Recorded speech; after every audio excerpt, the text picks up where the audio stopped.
नमस्कार, आपण पाहतात न्यूज वन मराठी. कोरोना अपडेट्समध्ये आपले स्वागत. सोलापूर ग्रामीणमध्ये गुरुवारी 241 कोरोनाबाधित रुग्णांची भर. एकूण रुग्णसंख्या झाली 6,772. सोलापूर जिल्ह्यातील ग्रामीण भागात दिवसेंदिवस कोरोनाबाधित रुग्णांची संख्या वाढत असून गुरुवारी प्राप्त झालेल्या बुधवारी रात्री 12 पर्यंतच्या अहवालानुसार 241 कोरोनाबाधित रुग्णांची भर पडली आहे. त्यामध्ये 152 पुरुष आणि 89 महिलांचा समावेश आहे. आता सोलापूर ग्रामीणमधील एकूण कोरोनाबाधित रुग्णांची संख्या 6,772 इतकी झाली आहे. तर आतापर्यंत सोलापूर ग्रामीणमध्ये 194 रुग्णांचा उपचारादरम्यान मृत्यू झाला आहे. तर सध्या 3,850 रुग्ण बरे होऊन घरी गेले आहेत. तर 2,728 रुग्णांवर उपचार सुरू आहेत. त्यामध्ये 1,672 पुरुष आणि 1,058 महिलांचा समावेश आहे.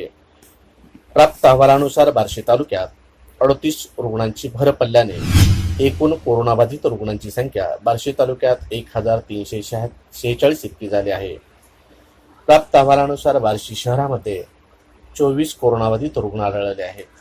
त्यामध्ये Ainapur road, Annabhau Sathe Nagar, Baleshwar Naka, Barangule plot, Bhimnagar, Dattanagar, Dharmadhikari plot, Dharulkar Bol, Gadegaon road, Dattabol, Jayshankar मिलेजवळ, कसबा पेठ, खुरपे बोळ, कुर्डवाडी रोड, लोकमान्य चाळ, तरट गल्ली, तर सोलापूर रोड आणि सुभाषनगर या भागातील रुग्णांचा समावेश आहे.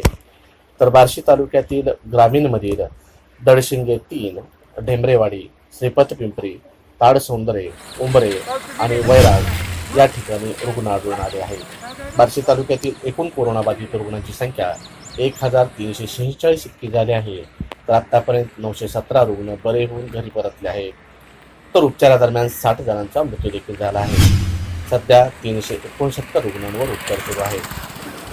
गुरुवारी प्राप्त झालेल्या अहवालानुसार सोलापूर ग्रामीणमधील अक्कलकोट तालुक्यात 3, बार्शी 38, करमाळा 6, माळा 19, माळशिरस 8, मंगळवेढा 15, मोहोळ तालुक्यात 15, उत्तर सोलापूरमध्ये 23, पंढरपूर तालुक्यात 101, सांगोला तालुक्यात 9 आणि दक्षिण सोलापूरमध्ये 4 अशा 241 कोरोनाबाधित रुग्णांची भर पडल्याने सोलापूर ग्रामीणमधील एकूण कोरोनाबाधित रुग्णांची संख्या 6,772 इतकी झाली आहे.